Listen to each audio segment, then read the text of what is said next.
దేశంలో అన్ని చేంజ్ అయ్యాయి, మీ నగలు కూడా చేంజ్ చేయండి. మీ పాత నగకు గ్రాముకి 150 రూపాయలు ఎక్స్ట్రా పొంది కొత్త నగలు తీసుకోండి. అదే తక్కువ తరుగుకు మీ లలితలో మాత్రమే.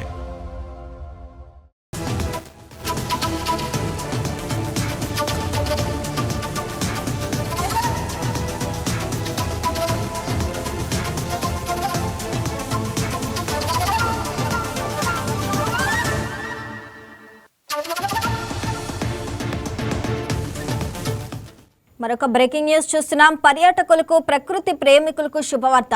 గోదావరి నదిలో రమణీయ దృశ్యాలకు నెలవైన పాపికొండల విహారయాత్రకు మార్గం సుగమమైంది. సాంకేతిక కారణాలతో సుమారు 20 రోజుల పాటు నిలిచిపోయిన బోటు సేవలను తిరిగి ప్రారంభించేందుకు అధికారులు అనుమతులు మంజూరు చేశారు. నేటి నుంచి ఈ సేవలు పునః ప్రారంభం కానున్నాయి. పోలవరం జిల్లా దేవీపట్నం మండలంలోని గండిపోచమ్మ ఆలయం నుంచి 15 ప్రైవేటు బోట్లు ఆంధ్రప్రదేశ్ పర్యాటక అభివృద్ధి సంస్థకు చెందిన ఒక బోటు ప్రయాణానికి సిద్ధంగా ఉన్నాయి.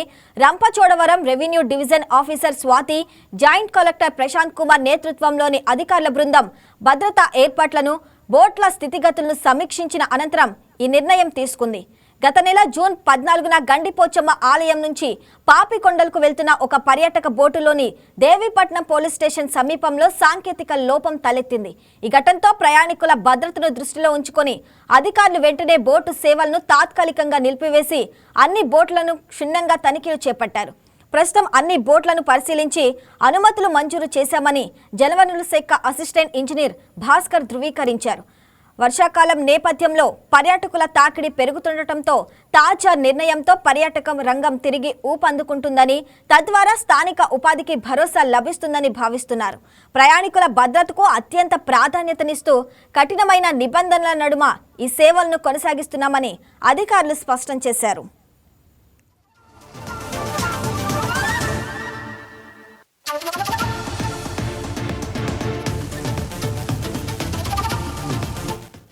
రైట్, దీనికి సంబంధించి మరింత సమాచారం మా కరెస్పాండెంట్ వర్మ అందిస్తారు. వర్మ, చెప్పండి, దేవీపట్నంలో అయితే మళ్ళీ బోట్లు పునః ప్రారంభమైనాయి. ఈ రోజు నుంచి దాని గురించి అప్డేట్స్ ఏంటి?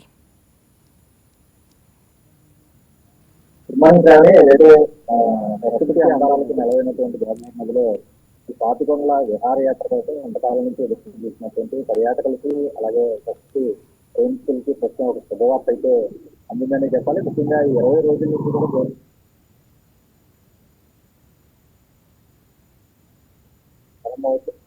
పాపికొండల విహారయాత్ర యొక్క ప్రైవేట్ బోట్లు ఏర్పాటు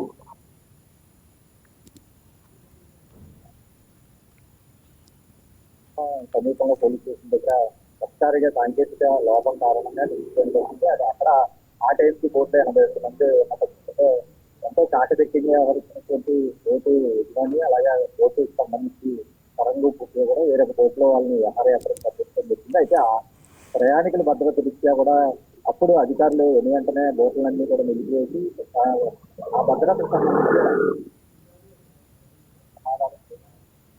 విస్తృత తనిఖీల తర్వాతే బోట్లను తిరిగి మళ్ళీ విహారయాత్ర కొనసాగిస్తామంటే కూడా అధికారులు ప్రకటిస్తున్నారు. ఇంకా ఏదైతే దేవీపట్నం మన పోలవరం జిల్లాకు సంబంధించి అదిగో స్వాతి, అలాగే జాయింట్ కలెక్టర్ ప్రశాంత్ కుమార్ నేతృత్వంలో ప్రత్యేకమైన బృందాలు irrigation, revenue, police, fire safety ఈ మొత్తం 4 శాఖలకు సంబంధించి అధికారులు అందరూ కూడా ఒక బృందంగా ఏర్పడి ఆ బృందం విస్తృత తనిఖీలు చేసి ఇంకా ఆ బోట్ల ఫిట్నెస్, అలాగే వాటికి ఏదైతే లైఫ్ జాకెట్కి సంబంధించి, లేదంటే అవి కాలం చెల్లిన ఇంజిన్లు ఏమైనా ఉన్నాయా, ఏదైతే ఆ బోట్లు నడిపేటువంటి డ్రైవర్ ఎవరైతే సరంగా తీస్తారో ఆ సరంగా ఎక్స్పీరియన్స్, అతను గతంలోంచి లేదంటే అతనికి ఏమైనా మద్యపానం అలవాటు ఉన్నాయి, తదితర అంశాలు అన్నింటినీ కూడా చాలా క్షుణ్ణంగా పరిశీలించిన తర్వాత అన్ని సబబుగా ఉన్న తర్వాత ప్రస్తుతం ఈ రోజు నుంచి దేవీపట్నంలో గండిపోతున్న గురించి ప్రస్తుతం ప్రైవేట్ సంస్థలకు చెందినటువంటి 15 బోట్లు, అలాగే ఆంధ్రప్రదేశ్ టూరిజం డెవలప్మెంట్ కార్పొరేషన్ సంబంధించి ఒక బోటు, 16 బోట్లు కూడా మరికొద్ది చేపట్లో విహారయాత్రకు వెళ్ళడానికి సంసిద్ధమయ్యాయి. కొద్దిగా ఇప్పటికీ ఏదైతే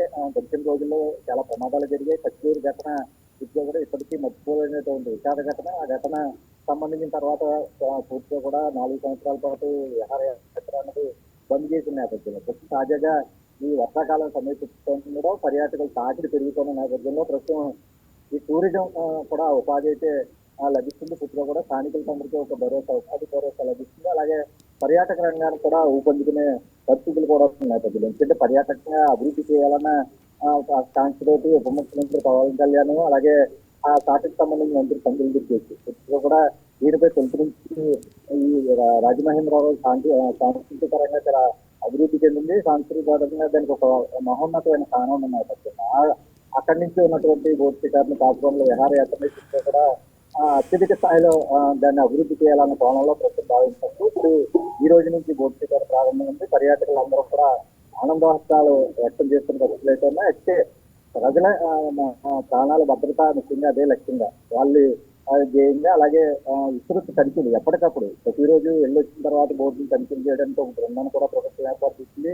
అయితే తిరిగి వచ్చిన తర్వాత ప్రతిరోజు బోర్డుకు వెళ్ళే ముందు టెక్నికల్ గా బోట్ ని అయితే క్షుణ్ణంగా పరిశీలన చేసి అది ఓకే అంటేనే బోటు బయలుదేరే పరిస్థితులు ప్రస్తుతం అక్కడ ఏర్పాటు చేయడం జరిగింది. కాబట్టి ఎటువంటి ప్రమాదాలకి తావలేదు.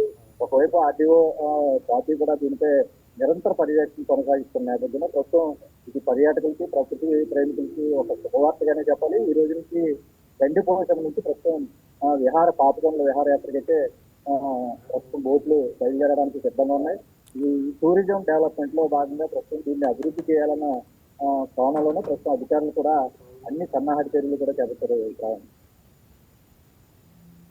వర్మ, మరి వర్షాకాన్ని దృష్టిలో పెట్టుకొని అధికారులు ఎలాంటి జాగ్రత్తలు తీసుకుంటున్నారు?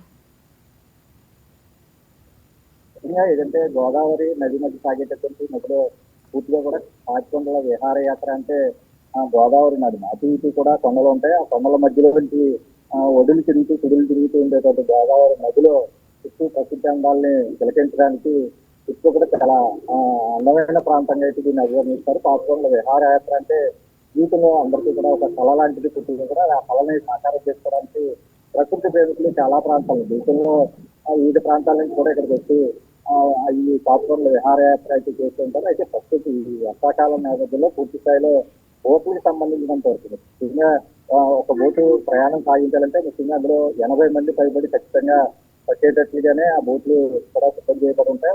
అందులోనే అక్కడ ఆహాపాత్ర భోజనాలు, అలాగే ఆహారానికి సంబంధించి ఉదయం 10 గంటలకు బయలుదేరితే సాయంత్రం తిరిగి మళ్ళీ 6-7 గంటలకు తిరిగి వచ్చే ప్రయాణం అయితే పూర్తిగా ఉంటుంది. దీనికి ఒక టికెట్ కూడా ఉండే నేపథ్యంలో ప్రస్తుతం వర్షాకాలంలో ఈ ఒకవైపు పోలవరం డ్యామ్ నిర్మాణం జరిగేది, ధవళేశ్వరంలో కూడా ఇప్పుడు బ్యారేజ్ కూడా మూసి ఉంటుంది. ప్రస్తుతం వర్షాకాల ప్రభావ పరిస్థితులు పూర్తిగా ఉన్న నేపథ్యంలో ఎందుకంటే 2 రోజుల నుంచి కూడా భారీ వర్షాలు కురుస్తున్నాయి. అయితే లోతు తక్కువగానే ప్రస్తుతం గోదావరిలో కూడా సరిపడా నీళ్లు బోటు ప్రయాణం సరిపడా నీళ్ళు అయితే ప్రస్తుతం ఉన్నాయి. అంటే వర్షాకాలం వస్తే కనుక తుఫాన్ కానీ గాలివానలు కానీ వచ్చేదానికి బోట్లు మళ్ళీ నిలిపివేసే పరిస్థితి అయితే ఉంది.